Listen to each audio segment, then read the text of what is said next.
শেষ করি ভাই, আমি চাই যে ব্রাজিল সেমিফাইনালে আমাদের সাথে খেলুক, সেজন্য আজকের জন্য তাদেরকে সাপোর্ট করলাম। ওকে, এটাই আজকের ম্যাচের প্রেডিকশন আছে, আমরা জিতবো ইনশাআল্লাহ, আমরা জিতবো। কত গোল দিবেন? 4-0 গোলে আমরা জিতবো ইনশাআল্লাহ। ভাই আমি চাই যে আর্জেন্টিনা ব্রাজিল একটা ম্যাচ হোক, সেজন্য আজকের জন্য, আজকের জন্য। এই যে গুপ্ত, সে কিন্তু আর্জেন্টিনা, একদম না, সে আর্জেন্টিনা, অথচ সে দেখেন ব্রাজিলের মেসিকে অলরেডি লাগাই ফেলছে। আমি সে গুপ্ত না, তাহলে কি আমি গুপ্ত? আমি তো সিল মারা চলি, আমি ব্রাজিল। আর সে হচ্ছে ভিতর ভিতর আর্জেন্টিনা, উপর উপর ব্রাজিল করে। দেখেন, বললাম তো আজকের জন্য আমরা চাই সেমিফাইনালে খেলুক আর্জেন্টিনা ব্রাজিল, ঠিক আছে? এজন্য আর আমার মাধ্যমে আজকের জন্য সাপোর্ট করলাম। একদম না, অবশ্যই অবশ্যই অবশ্যই আর্জেন্টিনাই সবাই বাপ, আর্জেন্টিনার বাপ নাই। জার্মানি তোমাদের আব্বা, আরে জার্মানি আমাদের বিপক্ষে যারা আছে সবাই হচ্ছে যে আমাদের বিপক্ষে থাকলে কি হয়েছে, আমাদের সাথে তো পারে না, আমরা হচ্ছে সবচেয়ে স্ট্রং প্লেয়ার। আর এরা হচ্ছে সব সময় আমাদের বিপক্ষে থাকে, আমাদের সাথে সাথে থাকে, কিন্তু আমাদের বিপক্ষে প্রতিপক্ষ দোয়া করে সবসময় ব্রাজিল জিতুক, যদিও পারে না।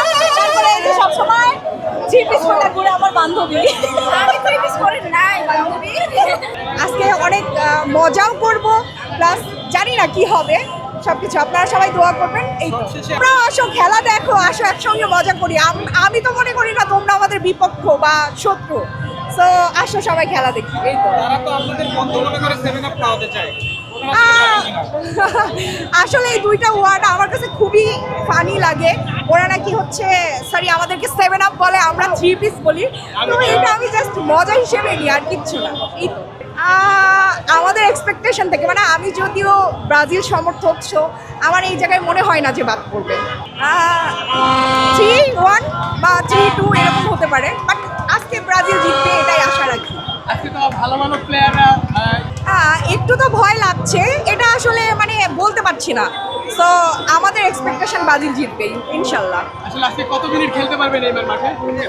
আর নেইমার যেহেতু ইনজুরিতে আছে, সো নামলে খুশি হব, আর যদি জিতেই যায় তাহলে তার নামার দরকার নাই, সামনে অনেক ম্যাচ আছে। এই তো